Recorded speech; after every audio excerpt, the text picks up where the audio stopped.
In emergency management, the definition of a stakeholder is any person or entity with a vested interest in the survival or recovery of a given community. This is the Stakeholder Prepping Podcast, where the tactical comes from the practical, and today, you become your own stakeholder.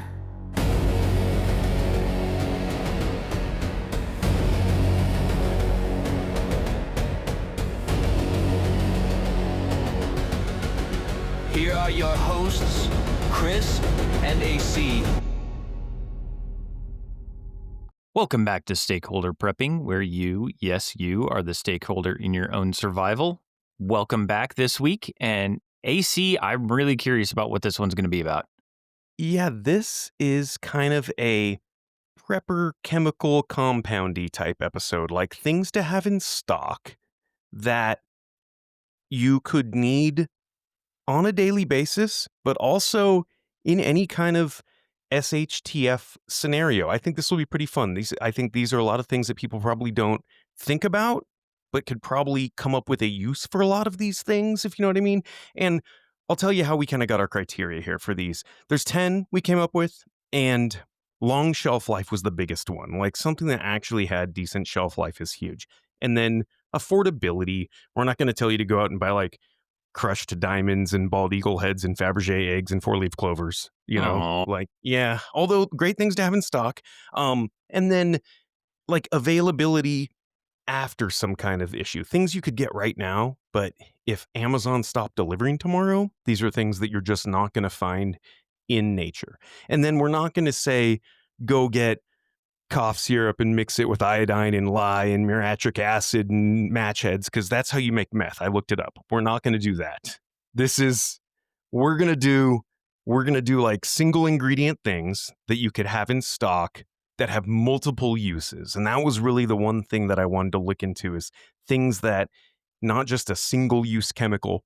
And we can talk about some of those like as honorable mentions, but this is more of a, what are chemicals that you can stock, that are shelf stable, that are going to last forever, that have a ton of kind of everyday and prepper uses. So that's kind of what I'm going. But first, maybe give us the classic Chris disclaimer on some of this stuff, because we're talking about chemicals here, right? Yes. And I know what my chemical background is. Basically high school chemistry, demo school in the Army. And then for my college degrees, there were some chemistry courses in there, but everything was based around explosives and explosives detection for my degrees. And I don't think you have a organic chemistry or a chemistry PhD. No, I'm really good at setting things on fire, if that qualifies me for everything. But most of my science background is really in physics. So I have a little bit of chemistry, but not like this organic biological chemistry stuff we're talking about here. So no, I'm definitely not a pro in this. So yeah, I think we should probably throw a couple of disclaimers on some of this stuff. Absolutely. Otherwise, other people are going to land themselves on a DEA watch list like you did for research for this I was episode. just gonna say the watch lists I'm in for like asking Google some really weird questions about stuff. Oh, I guarantee both of us are on one of those lists, and it just gets cross-referenced to 100%. oblivion. So let's start with chemical safety. Anytime you are working with chemicals, wear eye protection. It sounds silly, but they do splash if you're using any type of liquid. If you're mixing any type of liquid and solid, I mean, you can drop ice cubes into your cup and watch it splash, and it doesn't feel good when that super cold water hits your eyeball. Imagine doing that with one of these chemicals, and you're going to thank yourself if you wear your eye pro. Some of these, I would recommend wearing gloves. And then ventilation. Make sure that anytime you're using chemicals of any kind, even if it says you can use this in your super closed bathroom, open the door, turn on the fan, get some air flowing through there. Don't give yourself a headache, a migraine, or, a stroke because you're breathing in those chemical fumes. Storage tips for any type of chemical or compound, you want to make sure that everything is airtight and dry. So, most powdered chemicals should be stored in airtight containers like food grade buckets, mylar bags, glass jars. It's going to prevent clumping from moisture. If you ever have run into like your 5 pound bag of sugar is kind of clumpy, we threw a tortilla chip into our 5 pound bag of sugar to soak up the excess moisture, and that works pretty well. And then you also want to keep your chemicals in a cool and dark place. So any chemicals, keep them away from heat, direct sunlight, extreme temperature fluctuation. They're going to last longer, they're going to keep their effectiveness, and they're not going to spontaneously combust in most cases. Any other disclaimers you want to add on to that, AC? No, I would say, it's the storage and PPE, right? Making sure that you've got, I think the respirator might be the other thing. If you've got a respirator when you're working around any kind of chemicals, even inert stuff. Like when I do woodworking, I'm wearing just a respirator or a mask because you don't want to breathe in the silica from certain woods or just sawdust and things like that. So, your personal protective equipment is key here. And then, yeah, you touched on the storage stuff. So I feel good about that. Um, if it's cool with you, I think maybe we'll just kind of go back and forth on some of these. I think that's a great way to start this off. So if you want to kick it off and we'll go from there. Yeah. So the first one that I came up with was baking soda. Having baking soda in stock can just go a long way for so many things. It's pretty cheap. I can find these usually for about $1 a pound. On Amazon right now, you can get like the 12 pack of Arm& and Hammer, so that's 12 little 1 pound boxes of this for like $15. I usually you can even find this stuff for less than $1 a pound, and it's got virtually no shelf life. It has an indefinite shelf life if it is stored properly. And baking soda is good just for so much stuff from like a leveling agent when baking. Think about making like soda bread and things like that, because as soon as your yeast goes bad, the only way you're making bread is sourdough. That's it. So having an alternative leavening agent for that is huge. You can use this to tenderize meat. You can use it to soften beans. So there's a lot of these culinary uses for baking soda.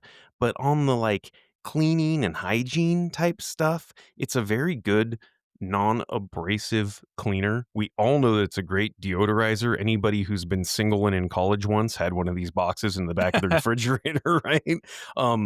And here's a reoccurring theme throughout here, is like a deodorant, shampoo, toothpaste, mouthwash type stuff. I think a lot of people don't realize that in a long term SHTF scenario, when you run out of deodorant, man, things are going to get stinky.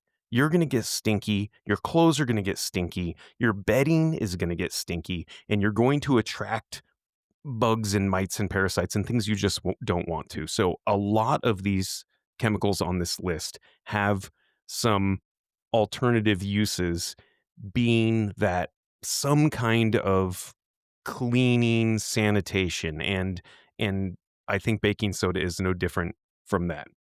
And Now, I will say you can go nose blind to that pretty quickly. right. And Yeah. if you've ever had that person walk past you in the office or on the street and you're just like, ugh, Yeah, what? right. They When's don't the know. last time you bathed? They have no idea. They have no idea. That's exactly right. So there's going to be a lot of those types of things in here where using chemicals as just for personal hygiene is going to be huge. But an antacid is one. We all know that sodium bicarbonate is very good for heartburn or acid reflux. Um, it's also very good for insect bites like bee stings, relief for sunburn. You can soak, like if you get a splinter, you can soak like your finger in that to get a splinter out. And then there's some kind of, out of the box uses for this. You can extinguish small grease fires or electrical fires with baking soda. You can clean battery corrosion, like battery terminals with it. And It's actually pretty good for creating traction on ice, and you can even unclog drains if you mix it with a little bit of vinegar. And spoiler alert, maybe that's on the list later. Um, but a lot of other uses, just even in the kitchen, from uh, speeding up like the browning of onions, you can use this. So in your day-to-day world, you can use baking soda, but in the apocalypse, there's all kinds of very cool uses. Like if you do canning is one. Um, if your canned tomatoes, for example, are too acidic or tart, you can add a little bit of baking soda because that will neutralize the excess acidity and it won't alter the flavor. So, in canning, when you're canning very acidic things, baking soda can help with that.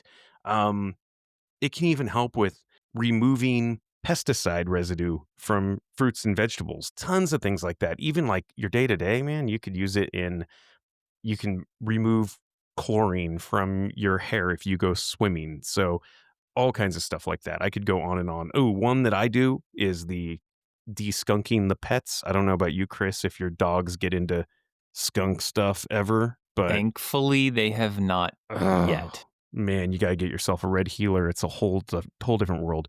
But but yeah, the de-skunking the pet. You mix a little bit of baking soda with hydrogen peroxide and some liquid dish soap, and that's a very popular and effective solution for neutralizing skunk odors. So just all kinds of stuff. In the apocalypse, you could even use this to deodorize some musty books. I've heard that if you get, your books get a little musty, you can uh sprinkle a little baking soda there and it will absorb a lot of those odors and obviously the moisture. Interesting. And I know a couple of days ago, I was actually doing some chores. I was scrubbing out one of the bathroom sinks, and it had uh, kind of that. It's not mold, but the heavier soap scum. It had been a while since it had been cleaned, and I threw some baking soda in there, turned on the water just to make it paste, and then got a scrub brush, and it's gone. It's pure white porcelain now. Yeah, yeah, it's very, very basic, and so it can, activate with anything that has acidity and kinda eat that. For example, you can even test the acidity in your garden. I don't know if you knew this. This is like one of those old school wives' tale type tricks, but, um, you can add a little bit of distilled water and baking soda to a soil sample in your garden, and if it fizzes, you will know that your soil is on the acidic side. Interesting. Yeah, all kinds of cool stuff. But anyway, those are the big ones. I've even seen you can use it to even kill like certain pests. You can sprinkle it in some, problem areas if you have like ants and roaches, and they do not like baking soda. So that's another use. Anyway, tons of uses for baking soda, and it's very inexpensive. It has an indefinite shelf life. Like it. And you mentioned acids in there. That's actually the first one on my list is basic white distilled vinegar. It's also known as acetic acid. I think it's CH3COOH is the chemical symbol for it. Of course it is. Um, it has almost an indefinite shelf life, and it's like $13 a gallon on Amazon.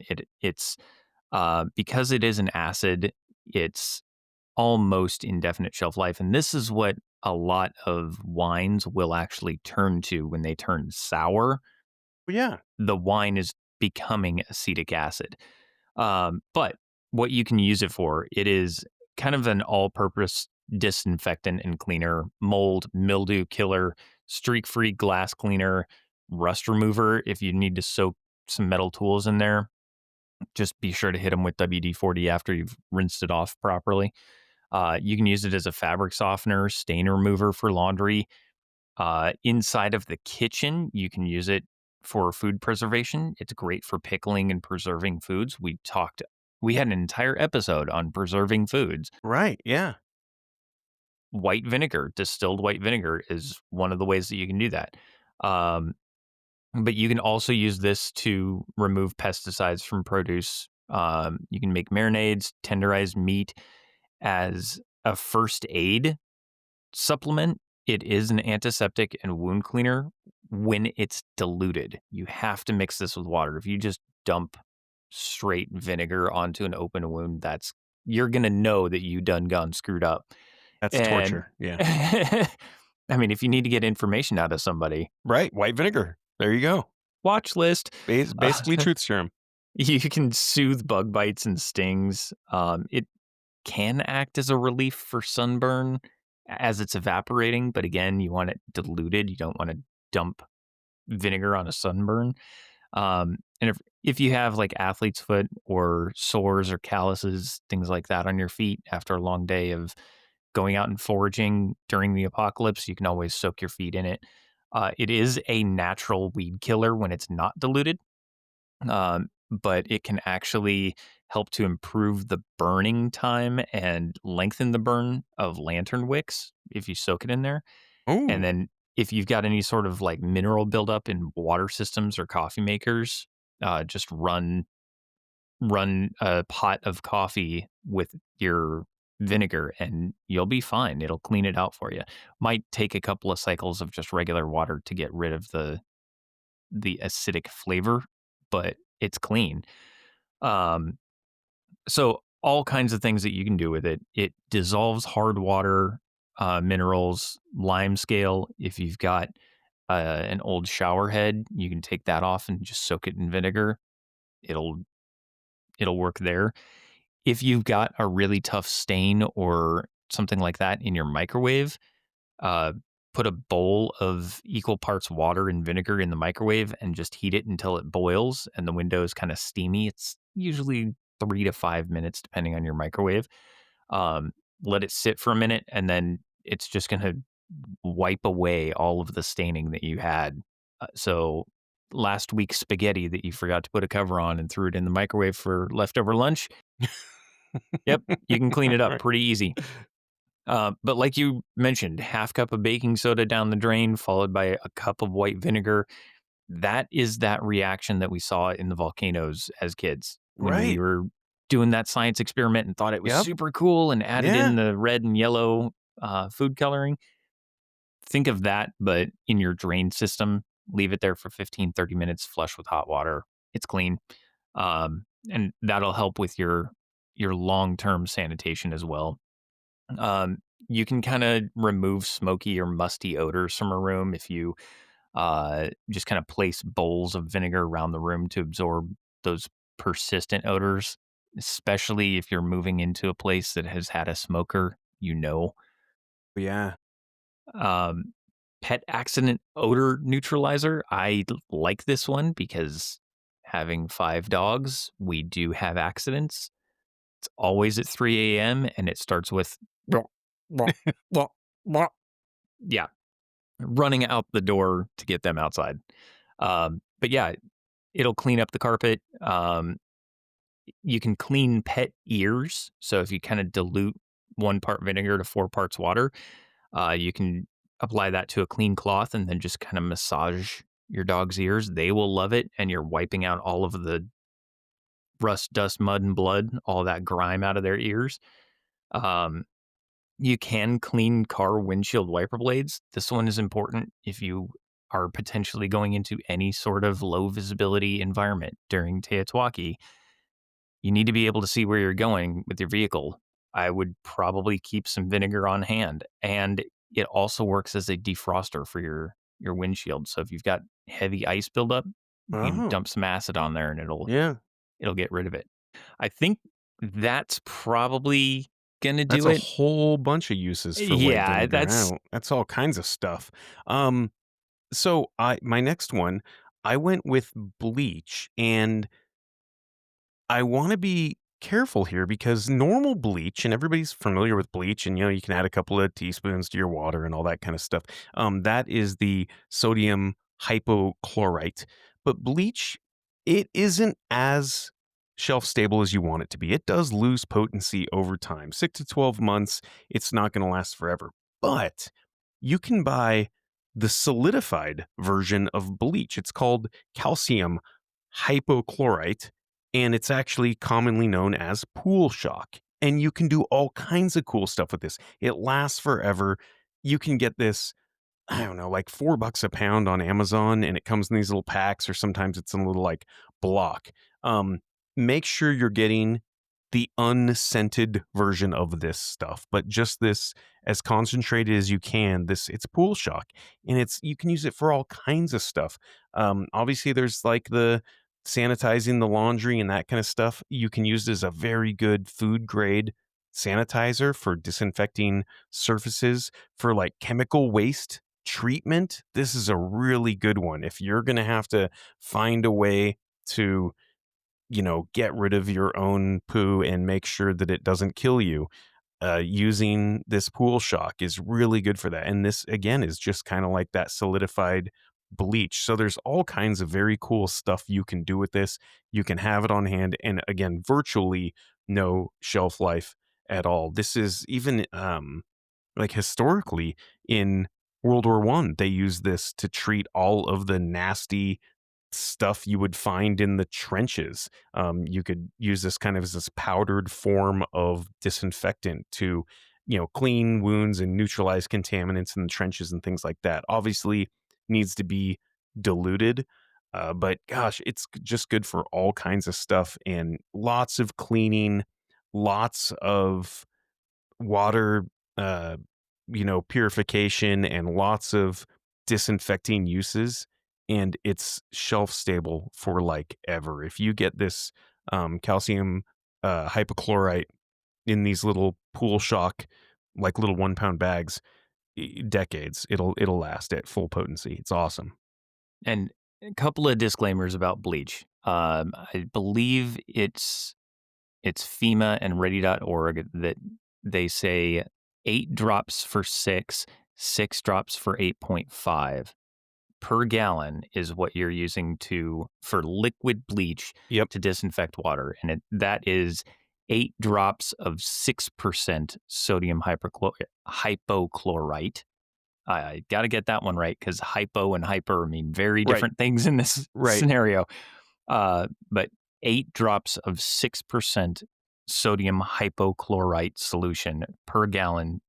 If it's the 8.5%, then it's 6 drops, and it'll smell a little bit like a pool, but you just let that sit, especially sit in the sun and let it kind of disinfect.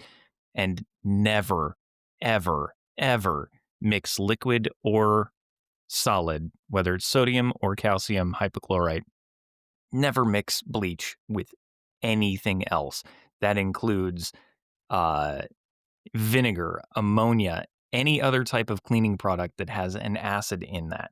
Mixing it can be extremely dangerous. You can give yourself chloroform poisoning or poison yourself with chlorine gas or Yeah. all kinds of other things. You're making mustard gas very easily. That's exactly right. Yeah, you got to be careful what you mix it with and store it with. I use bleach as a standalone all the time. One other thing I would say is when you're using it to purify water, is that's when having stuff like an element on hand or a liquid IV or something just goes a long way because you're killing everything in that water and it's going to taste a little funny. And being able to reintroduce those nutrients into your water, that's where um having those kinds of drink mixes on hand is huge. It's going to go a very long way if you plan on turning non-drinkable water into drinkable water with bleach. Yep. And mixing bleach, liquid or solid, with any type of fuel is a very, very bad idea. Don't try to clean a fuel spill with bleach on your garage floor because it Yeah. can spontaneously combust and then you Yep. have bigger problems. Right. Yeah, absolutely. That's a good call. What's your next one? My next one is actually borax, sodium tetraborate. I believe it's Na2B407. It's It's about $19 for 5 pounds on Amazon. But you can use it for cleaning, pest control. You can actually use it as a fire retardant, I found that out. That's kind of cool. Yeah. But yeah, you can use it as an insect killer or repellent. You kind of create a bait by mixing 1 part borax with 3 parts sugar and sprinkle it in areas where you see ants, roaches, things like that. It is toxic if ingested, so don't let pets or children around it. But if you have a big ant problem or roach problem, that can work. Is a weed killer. Mix 1 cup of borax with 2 gallons of water, spray it directly onto the weeds. Avoid the desirable plants because it'll kill everything. Right. Uh, and this one, it does go back to sanitation again, but uh, the Black Death, that Yeah, was the brought on by fleas that right. were carried by rats and things like that. And if you sprinkle borax on carpets, pet beds, let it sit for an hour and then vacuuming it up, that'll kill fleas and their eggs. So Oh, that's that's that's a gonna yeah. That's a good that's kind of one. a big one. I think people just don't think about that it's the little things that are going to take you down in some kind of SHTF scenario. You know, you're always talking about I've got my food and my water and my fire and my warmth and my shelter and I'm all good to go. And then you're going to get the bubonic plague because you got fleas everywhere and you didn't have an idea of how to deal with that. So having a long-term storable, shelf stable chemical that you can use to take care of those kinds of things, like the bed bugs and the fleas and that kind of stuff. Man, it's just you're not going to think about it until you need it, and when you need it, you're not going to have it. You can't just go out and buy it. So having some of this stuff and having it in stock is just huge. So yeah, I like the borax. That's a good one. That's like an old school chemical, you know. Yeah, and if you want to follow the instructions on the box, you can do laundry during the apocalypse. Yep. Just mix up some water Right. and start scrubbing. Oh, It will pull blood out of white clothing. So it's it's like good stuff. old school soap on steroids, 100%. Um, I'm gonna go. This is kind of an obvious one, but salt is just so insanely important. And there's obviously a bunch of different kinds, right? There's like your iodized salt and your normal table salt and your Himalayan sea salt and your rock salt and all those kinds of things. But salt has an indefinite shelf life. It will last forever, and it is absolutely mandatory if you want to stay alive. Salt is one of those things that you just need. And I thought this was kind of cool. I know we talked about this in an earlier episode about the Lewis and Clark expedition.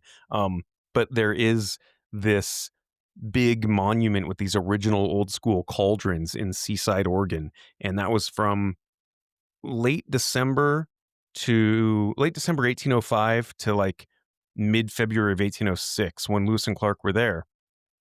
During those couple of months, they had a rotating crew of men working day and night, boiling down approximately 1,400 gallons of seawater to get about 28 gallons of salt. So, for their trip back east, they needed to make salt. And it was that important that they spent, you know, a month and a half boiling 1,400 gallons of seawater down to get all enough salt to stay alive and salt their meat and get back across the planet. So my question there is those copper stills and the copper pots, I've seen pictures of them. They're Mhm. massive. Huge. They were not there to begin with. So can you imagine being the guy that got tasked on the Lewis and Clark expedition to just carry this massive copper cauldron with you all the way across the country? That was your job. What do you do? I'm Cauldron Johnny, man. I just carry cauldrons. That's all I know. Right? Yeah, that Like, sounds terrible. oh, Yeah, you would have but such huge back muscles from carrying that thing. so insanely important. I mean, it was because how else were you going to do it? Yeah, absolutely. So salt is a big one. We talked about this about actually preserving food with it, but curing meat, pickling vegetables. This is one of those things that I didn't know until we did our food preservation episode, Chris, is that using like the super fine table salt is preferred because it gets into all those little nooks and crannies of the meat. And that's how you keep it from going bad. So if you tried to use your super fancy, bougie pink Himalayan sea salt, it's not going to totally cover the meat correctly. And you're going to get spoilage and it's going to get rancid. So actually having that finely ground table salt is preferred in that kind of situation. But all the other stuff, melting ice, huge. You can create a little paste and actually get some tough stains out with it. There's all kinds of medical uses too, like, you can gargle warm salt water for a sore throat, or you can use a saline solution for wound cleaning is a huge one. Um, Even obviously the rehydration, the using it as the electrolytes. It is an essential electrolyte. We need salt to survive. So having that on hand is huge. And like I have big bags of like road salt that I use for just melting the driveway when it freezes. But in a survival scenario, I'm not opposed to consuming that salt. It's not clean. You can wash it. The only thing that non-food grade salt, it's still sodium chloride, but it's got a lot of free stuff in there like gravel and blasting caps and shit like that. So, you know, All of the oil stains from the machinery used to mine it. Yep. exactly, but you can wash that off and you're left with just salt. So salt is just a big thing to have on hand. Buy a big giant bag of salt. It will last forever. There's so many uses for it and it's pretty inexpensive. It and it's one of those things where it's such a critical element that we kind of gloss over it in our mind when we're Right. thinking about things to get because like you said, the electrolyte balance. If you're putting a pinch of salt into your water bottle every time you refill it and you drink that, you're going to feel better. You're going to function mentally a lot faster and be more resilient just because you're getting those electrolytes in. Right? Now, if it tastes salty, you have probably added too much salt. That's right. Yep. So just a little bit of salt will go a long way, but it's such a versatile and life-saving chemical compound. You I need it. I don't see a reason why 50-pound bags aren't in every home. Right. Yeah. No, exactly. Yeah. There's so much stuff. It's never gonna go bad. And yes, you're going to use it and you do need it to survive. So what do you have? My next one, this one is a dangerous one. So Oh, kind of keep this in mind as I talk about it. Potassium permanganate. The chemical symbol, I believe, is KMNO4. It's about $8 a pound on pyrochemsource.com. It is an incredibly powerful oxidizing agent. So it is a salt. It has an indefinite shelf life when it's stored in a dry, cool, opaque container and kept away from all organic materials. When you handle this stuff, you need to wear gloves, otherwise, it can cause burns. If you mix it with certain materials, it can cause fires. It is very, very, very powerful. But you can use it for water purification. It is an emergency water treatment, and a small amount goes a long way because it'll turn water pink and it purifies it from certain bacteria, viruses, things like that. But you have to be very precise with the dosage instructions because just a little bit too much and it doesn't taste salty, it just tastes burny. oh, Um, it is an antiseptic and antifungal, so a highly diluted solution, like a 1 to 10,000 ratio, can be used topically to treat certain skin conditions like athlete's foot. If you are one of those people that has eczema, it can get infected if it's not cleaned repeatedly. So, infected eczema, um, things like blistering, because of its germ killing and drying properties, if you lance a blister and put a little bit of that potassium permanganate solution on there, it's going to dry it up in no time. Um, it can be mixed with powdered sugar or glycerin, which is another fairly common chemical, to create basically an improvised chemical fire starter. So if you do happen to have this, it is a critical skill to get this one right, but it will light a fire, rain, shine, underwater, doesn't matter. If you've ever seen the road flares that are in movies and they go underwater and they still have that road flare and it's yeah. still going, that's potassium permanganate. Oh, the Solus flares. Yep.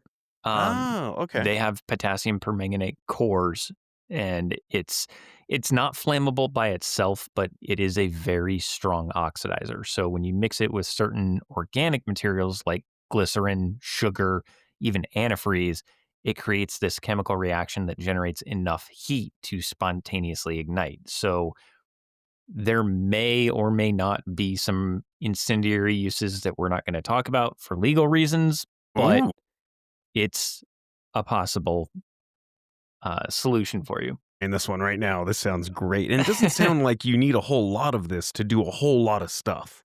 Right, you don't. And if you live in a a snow-packed area or someplace that gets a lot of snow, you can actually use it as an emergency signal because those solid crystals, when they react with water, like a snowpack, they produce this bright purplish pink stain, and it can be very visible, especially against snow. So if you did your SOS or your triple triangles or whatever symbol that you're using, if you did that in the potassium permanganate powder, lay it on the snow or sand or light colored cloth, and then get it wet, you really get this high contrast emergency signal to attract attention from the air. And Oh, you can that's cool. also, if you're packing it with sugar, you can just be careful. You can make your own flares.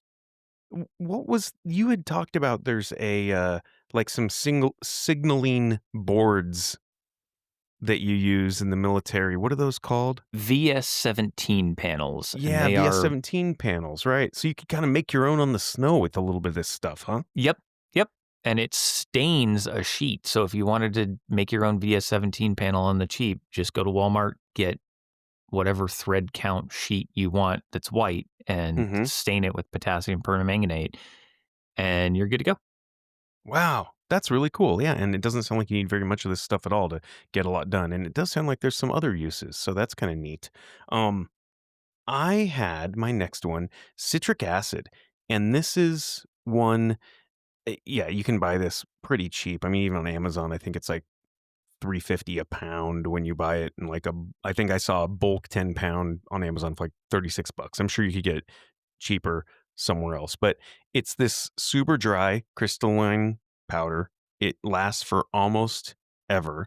And if you get this food grade citric acid, put it in an airtight container, it's good forever. And it's good for all kinds of stuff like preserving and flavoring food. Things are going to get a lot more bland in the apocalypse. I hate to break it to you. So, um, using it in canning, like especially like low acid foods, this can help, like with figs, things like that. Anything with a pH of lower than like 4.6, you can add a little bit of citric acid in there, and it will actually prevent botulism.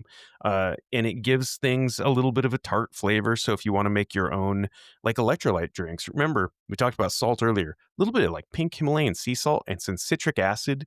You are making apocalyptic Gatorade on the cheap that'll last forever. And it's very good for you, especially if you're, you know, using bleach to, disinfect your water and stuff. It's going to taste like garbage. So having a little bit of this citric acid, very cool. You can do all kinds of cool stuff with this, like even from like the homemade like rust remover and things like that.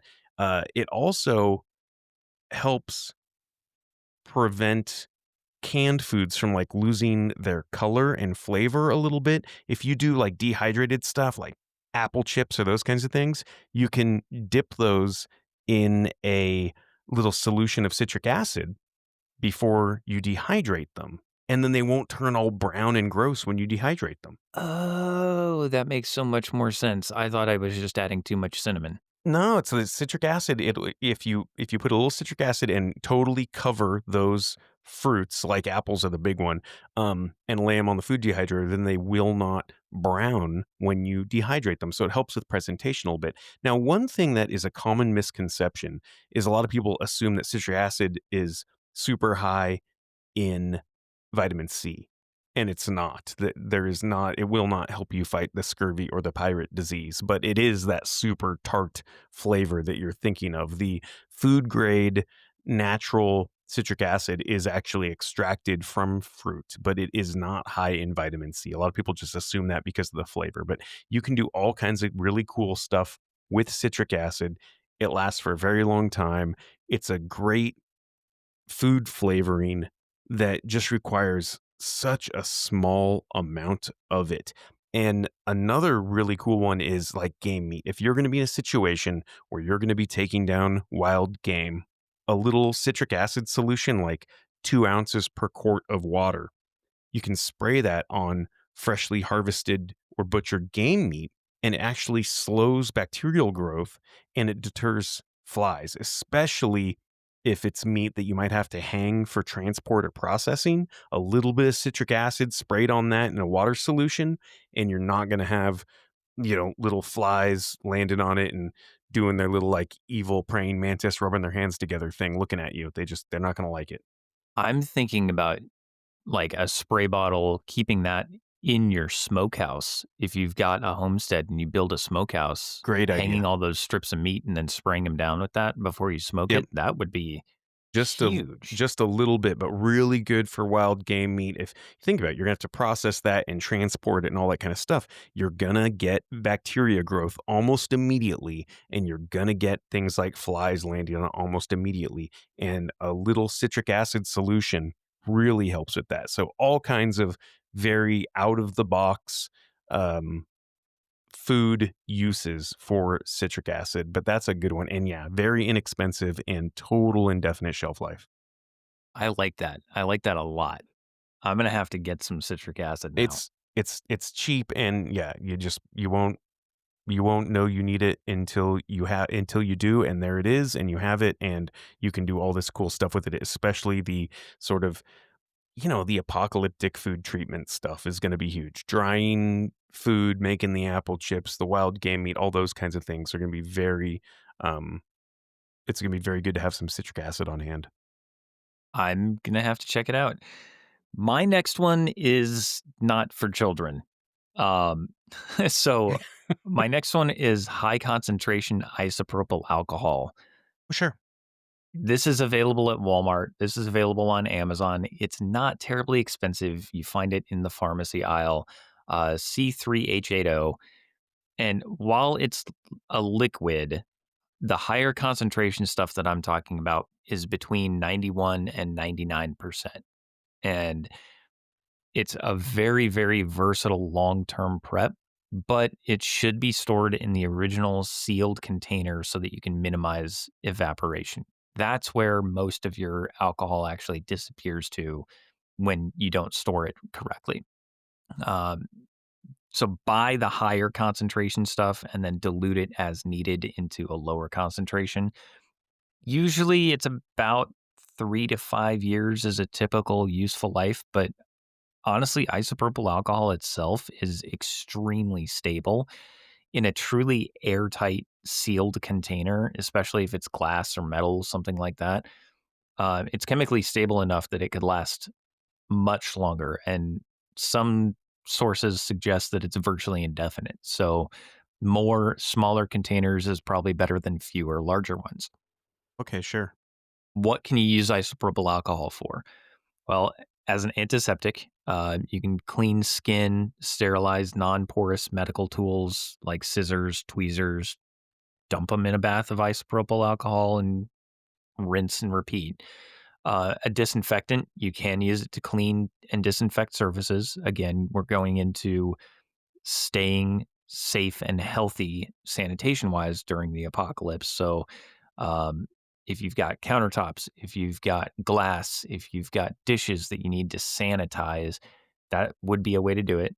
If you're just looking at cleaning around the house, it does evaporate fast enough that if you dump it onto a towel and kind of wipe down your electronics, you're not going to damage your electronics because it's not getting the actual liquid to the electronic device and to those resistors and transistors and everything else in there to make the magic smoke come out. So just don't dump it on there and you'll be fine. Uh, it can actually remove residue and permanent marker. So if you have a child that likes to run around with a Sharpie, that's a really good way to get rid of the marker without destroying the paint. Partially depending on the paint, but yeah, using isopropyl alcohol to remove marker, it works very, very well on laminated maps. If you have made a mark on your map with a Sharpie, Sharpies are alcohol based, so you can actually wipe it away with isopropyl alcohol. Or if somebody has written something on your forehead because you fell asleep, looking at you, college kids. Yeah, you fell asleep early in college, didn't you? Yep, couple of times, never again. Um, the probably the most one of the things that our audience is going to tune in on most here is using it as a fuel. It is a very, very clean burning fuel for a small alcohol camp stove. That being said, it burns so cleanly that you don't necessarily know it's on fire until you touch it. So be very careful when you are refilling your stove. Don't mix it with like lantern fuel or lamp oil or anything like that. If it's a white gas stove, make sure it can actually handle isopropyl alcohol. You can make your own out of a tuna can and some cotton balls, just soak them in isopropyl alcohol and pack them in there. It does make a really good fire starter, but it burns so hot and so clean that you don't necessarily know it's on fire. So, not something to throw caution to the wind when you're dealing with any type of alcohol. Yeah, and having an antiseptic like this is one of those true antiseptics for, yeah, like sterilizing tools. If you're going to have to work on yourself or work on somebody else, isopropyl alcohol, there's really no other alternative to truly sterilizing things, having it evaporate very, very quickly and not leave any kind of residue or anything on, like you said, the tweezers or even a scalpel or something like that. So isopropyl alcohol, yeah, that's a great one to have. And I didn't even think about the fact that having the super high concentration and then mixing that yourself for those other things. 'Cause I was just by the cheap one. It's like the 70% or something, but that's the stuff that's going to go bad quicker, isn't it? It is, and it's not that it necessarily goes bad, but the water that you're left with, you're gonna end up with less concentrated because the alcohol is still trying to evaporate out and the water Sure. is pulling in. Um, Isopropyl alcohol is not for drinking or cooking at all. Right. Bad idea. Denatured, right? That's the point of it? It's if you try to drink isopropyl alcohol, you're gonna wake up in a hospital after a 3-week coma. So don't try to do it. Um, and apparently it's such a good sterilizer that if you were to ingest it, it can kill almost every microbe in your gut and basically destroy your immune system. So Oh, man. probably a bad idea. Yeah. Make sure you have some, probiotics on hand for accidental ingestion. My last one, and this was kind of a curveball because this wasn't technically like a chemical, but diatomaceous earth, and I don't know how many people have even heard of this. It's naturally occurring. It's this soft sedimentary rock. They crumble it and crush it into a fine powder, and getting food grade diatomaceous earth has an absolutely indefinite shelf life. It'll last forever. And there's two kinds. There's food grade diatomaceous earth, which is amorphous silica, and then there is the non-food grade stuff that is crystalline silica, and that it's just not as good for as a consumable. So get the food grade diatomaceous earth, and it's actually really good for like pest control. And it's amazing for some of these things, like if you have insects like weevils or something that have made their way into your big bag of beans and rice, most people would think, hey, it's all over. I got to throw it out. But you can mix a little diatomaceous earth into things like beans and legumes. And if you've gotten bugs in there, it just dehydrates them. And it's totally non toxic to humans when it's food grade. So this is huge. Like, think about if you've got all your food stores and then you get the maggots show up in them, you're kind of out of business. And having a little bit of diatomaceous earth will go a long way because it is a natural insecticide. It basically, you can use it to create like a barrier around plants, or inside the home, it'll kill crawling insects like fleas and ants, bed bugs, right? This is a theme here. We're talking about an SHTF event where you don't want these little bugs to be the thing that takes you down. But basically, this super fine powder. It kind of lacerates the exoskeleton of all these dumb little creepy crawly insects. Um, and Isn't that what farmers use to supplement their feed, or not supplement, but they keep pests out of cattle feed and horse all feed by all mixing your in diatomaceous earth, right? all your feed, I use it in my chicken coop all the time. As long as it's food grade, you can actually put it directly on the chickens, like as a dust bath. And if they have mites, which are very common, it will kill the mites. So you can sprinkle it inside and around the coop. You can sprinkle it on the chickens, and you can actually put a little bit in their food, and it will kill certain like gut-borne insects and things that show up inside of chickens. There are certain parasites that chickens can get, and diatomaceous earth will kill them. And it's totally safe as long as you're getting the amorphous silica type, not the um, crystalline silica type. But yeah, just regular diatomaceous earth. It just looks like a powdery, clayey type thing. And then there are some like hygiene uses because it's a super mild abrasive. You can use this like as a homemade toothpaste. And back in the day, people would use this like as a body powder because it is absorbent. So again, from a hygiene standpoint, this is one of those old school hygiene hacks. But having a little bit of diatomaceous earth on hand, I keep like a one like it's a 1 gallon little bucket of the stuff. I keep it in with the chicken food, and then if I notice them, if they've got a mite issue or something like that, you can just kind of sprinkle it, and they'll dust bath in it a little bit. But yeah, it's totally inert. It doesn't harm living things. It won't harm you. You could eat it. It's just like this super soft clay, but it can kill a lot of the little creepy crawlies, the mites and the um, maggots and things that might find their way into your livestock or into your food. You're going to be able to see our listeners during the apocalypse because they're going to look like little chinchillas taking diatomaceous earth dust baths. Right, or like Arnold in Predator, right? Where he had the clay all over so the predator can see him. I don't think diatomaceous earth will hide you from a thermal imager, but you never know. Well, we could always find out.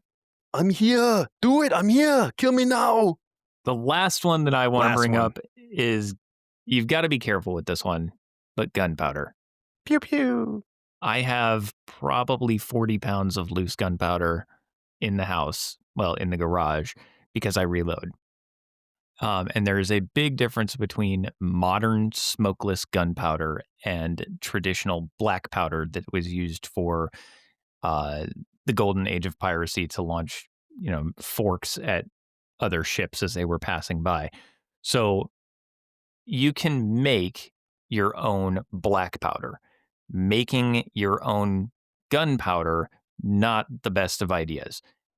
The primary and the safest function is always going to be as a propellant for some type of ammunition. So specifically black powder, the older, simpler mixture of potassium nitrate, also called saltpeter, charcoal, and sulfur. It has a lot of high value non-firearm uses in a survival or preparedness situation. With modern smokeless powder, that is nitrous cellulose, and that can explode rather than just conflagrate or burn really fast. Black powder doesn't actually explode. It just burns really fast. Modern smokeless powder does the same thing, but at a much, much, much faster rate. So depending on the concentration and what it's in, it explodes. But what you can use gunpowder for in a survival scenario, you can use it as a tinder accelerator. Probably the most practical non-firearm use would be to add a little bit of gunpowder to your tinder. Just sprinkle a small amount of loose powder or just a pinch or two onto the finest, driest tinder that you can find. So your char cloth or cotton or superfine wood shavings or anything like that. And then single spark from flint and steel, ferro rod, even just the disposable lighter spark, that wheel. If it's out of fuel, you can still use it to light gunpowder.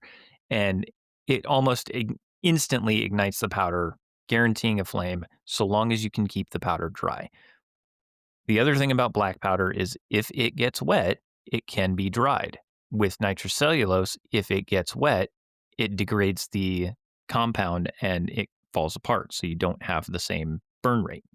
With black powder, it's going to burn hotter and faster than most natural tinders. So it gives a weak spark enough to heat and enough duration to catch stubborn materials.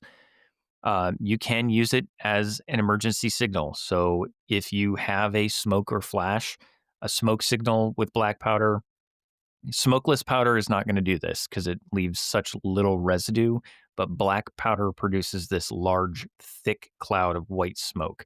And, a larger quantity ignited in a slow burning fashion, like a long, thin fuse trail.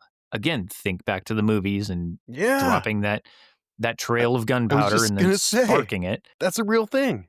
It is. Yeah. And it has this big white plume that will go up and it can generate a temporary but very visible column of smoke for any type of daytime signaling. If you do have smokeless powder, you can use it as a flash signal, which you would ignite a quantity of modern smokeless powder. It can create a bright flash and a loud noise, which can be useful for attracting attention at night or generating a distress signal. Or if you modified some mousetraps, you could get them to set off um, deterrent traps. Oh, that's a good one. Kind of takes us into the next one, which is improvised explosives and or blasting. This one, you've got to look at history on this one because historically, black powder was used as a low explosive for mining and quarrying. Um, and you can kind of repurpose it in a dire survival scenario for obstacle removal. They still make compounds for blasting out tree roots and things like that. If you absolutely had to move a small boulder or tree or some other fixed obstruction, a controlled black powder charge, if it's properly tamped into the cavity, confined, it can be used to kind of crack or dislodge an object. This one, you are quite literally risking life and limb to get it done. So be sure you either know what you're doing, are with somebody who knows what they're doing, or you don't try it. But improvised detonation, it can be used as the ignition or booster charge for less sensitive improvised main explosives. This one, I'm not even going to get into the details because it's super technical, super dangerous, and it will land you on a watch list. And basically the functional principle between black powder and modern powder, smokeless powder, is black powder deflagrates, it burns rapidly rather than detonate, which is explode at a supersonic rate. So it's not going to function in your modern firearms. It is not going to cycle your Glock 19 no matter how much you compress black powder in there.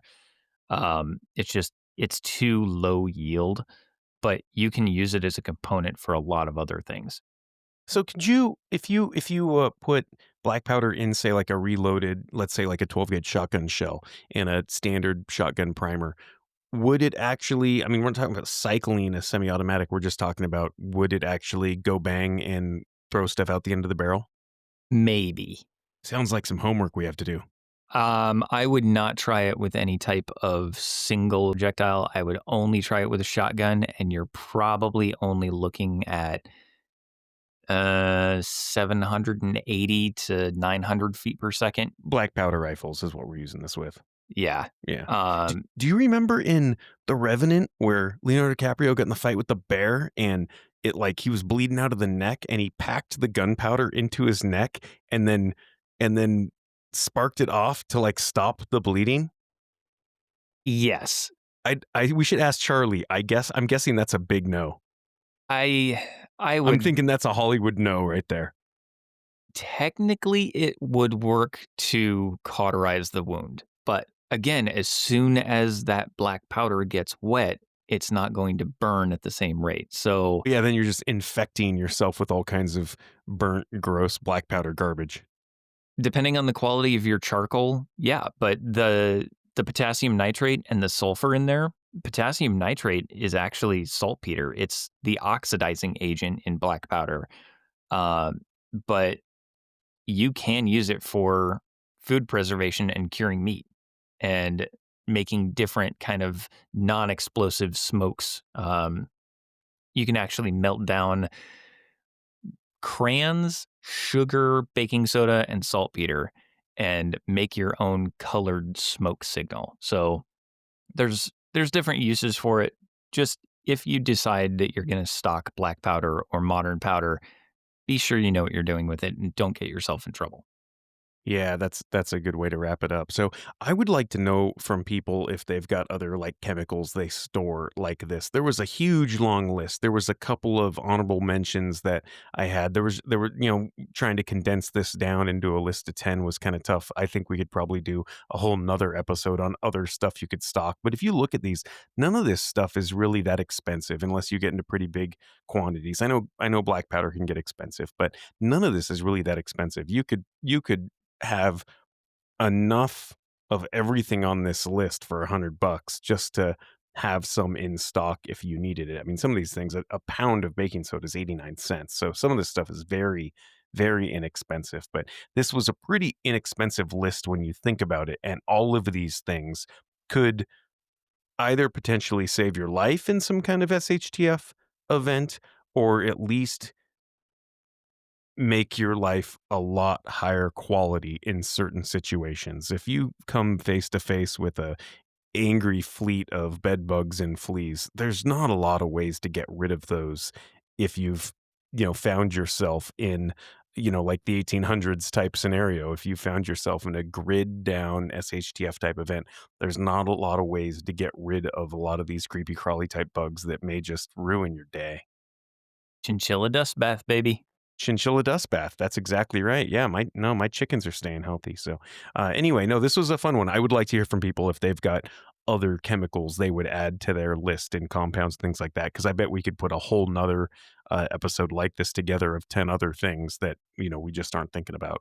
I'm sure we could. And trying to stay off of those pesky watch lists, I'm not going to be necessarily buying all of these at the same time. But Right.